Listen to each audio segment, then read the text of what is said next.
ఓ పేరిట అందరికీ షలోం. నా పేరు హుస్సేన్, మా భార్య, మాకు ముగ్గురు పిల్లలు. నేను ఒక ఆటో డ్రైవర్ని.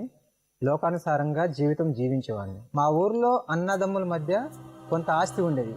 ఆ ఆస్తి వల్ల మాకు తరచూ గొడవలు వస్తూ ఉండేవి. ఇటు భార్య పిల్లల దగ్గర కాకుండా అటు ఆటో నడిపించకుండా ఆ గొడవల వల్ల ఎక్కువ ఊళ్ళో ఉండాల్సి వచ్చేది. నేను ఆర్థికంగా చాలా చితికిపోయాము. అలాంటి సమయంలో నా భార్య ఫోన్ చేసి అర్జెంటుగా నువ్వు ఇంటికి రా, చిన్న కుమారుడు బాగలేదని చెప్పేసి ఫోన్ చేసింది. ఇళ్లలో పని చేసుకొని ఇంటికి వచ్చినప్పుడు బాబుకు జ్వరంతో వణికిపోతున్నాడు చిన్న బాబు. అప్పుడు జ్వరం తగ్గట్లేదు, మందులు కూడా వేశాను. ఎమ్మటే హాస్పిటల్ తీసుకెళ్ళాక డాక్టర్లు చెప్పారు, అమ్మ బాబుకి బ్లడ్ టెస్ట్ చేయాలని చెప్పేసి అన్నారు. రిపోర్ట్స్ వచ్చాయి. ఆ రిపోర్ట్స్ లో డెంగ్యూ జ్వరం అని తేలింది. ప్లేట్లెట్స్ అన్ని పడిపోయినాయి. అందుకు అర్జెంటుగా ఐసీయూలో జాయిన్ చేయాలని చెప్పేసి అన్నారు. అందుకు ఖర్చు 50-60 వేలు ఖర్చు అవుతుందమ్మా అని చెప్పేసి అన్నారు. ఇమీడియట్లీగా ట్రీట్మెంట్ ఇవ్వకపోతే బాబు ప్రాణానికి ముప్పు అని చెప్పేసి డాక్టర్లు అన్నారు. మా వారు వచ్చారు. అతని దగ్గర కూడా చిల్లిగా అవ్వలేదు. తల్లిదండ్రులుగా ఉండి మేము ఏం చేయలేకపోయినాం మా బిడ్డని.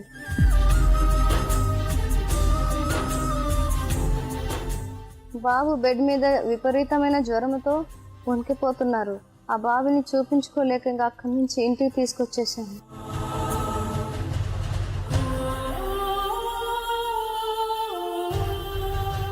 బాబు ఏమి తినటం లేదు, తాగటం లేదు కూడా. జ్యూస్ తాపించినా తాగట్లేదు. ఆ బాబు అలా పడుండడం, జ్వరం వస్తుంటే నేను చూడలేక బాధపడుకుంటూ ఎంతో కుమిలిపోయాం మా బాబు గురించి.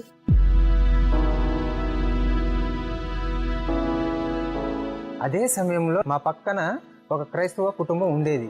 కల్వరి టెంపుల్కి తీసుకురావడానికి నా ఆటోని బుక్ చేసుకున్నారు. ఆ విధంగా వాళ్ళని కల్వరి టెంపుల్కి తీసుకొచ్చేవాడిని. ఆదివారం నాడు కల్వరి టెంపుల్కి వచ్చే జనాన్ని చూసి ఆశ్చర్యపోయేవాడిని.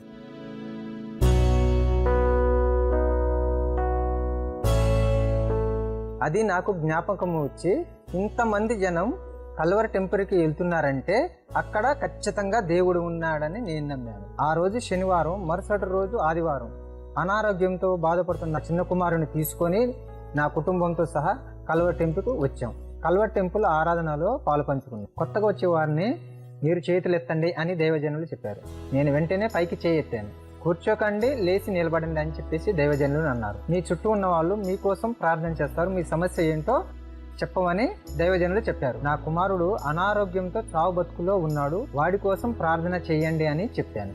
వారు కన్నీరుతో ప్రార్థన చేశారు. అలాగే దైవజనులు కూడా ప్రార్థన చేశారు. ఈ సమయంలో మేము చేస్తున్న ప్రార్థన ఆలకించి మా అందరి జీవితాల్లో, మా కుటుంబాల్లో నాయన ఉన్నటువంటి ప్రతి సమస్యకు, ప్రతి కష్టానికి నీ నామ మహిమార్థమై అద్భుతమైన జవాబును దయచేయండి. ఏ సమస్యనైనా, ఏ కష్టమునైనా, ఏ వ్యాధినైనా, ఏ బాధనైనా, ఏ ఆత్మీయ బలహీనతనైనా, ఏ పాపమునైనా మా నుంచి తొలగించగలిగిన, మాకు విజయము దయచేయగలిగిన అద్భుతమైన దేవుడవు నీవే. ప్రతి అవసరము మీ సమృద్ధిలో తీర్చమని యేసు నామం పేరట వేడుకుంటున్నాం తండ్రి, ఆమేన్. ఆ క్షణమే నా కుమారుని దేవుడు ముట్టి స్వస్థపరిచాడు. పండుకొని ఉన్న నా కుమారుడు లేచి మంచినీళ్ళు అడిగాడు. వాడిని చూసి నేను ఆశ్చర్యపోయాను.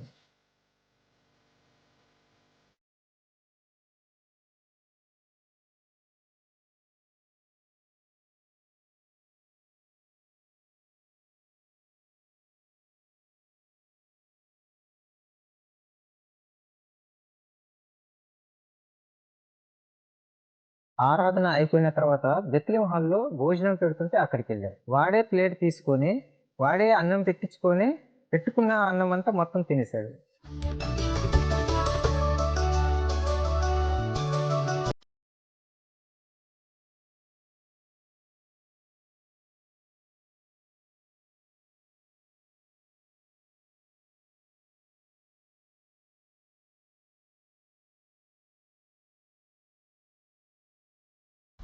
కొంచెం అన్నం తినేవాడు కాదు, జ్యూస్ కూడా తాగేవాడు కాదు.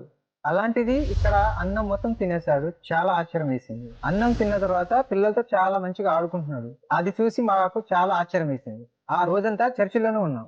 నా కుమారుడి విషయంలో ఎంతో దుఃఖంతో, వేదనతో కల్వరి టెంపుల్కి వచ్చాం. నా కుమారుడు స్వస్థపరచబడ్డాడు.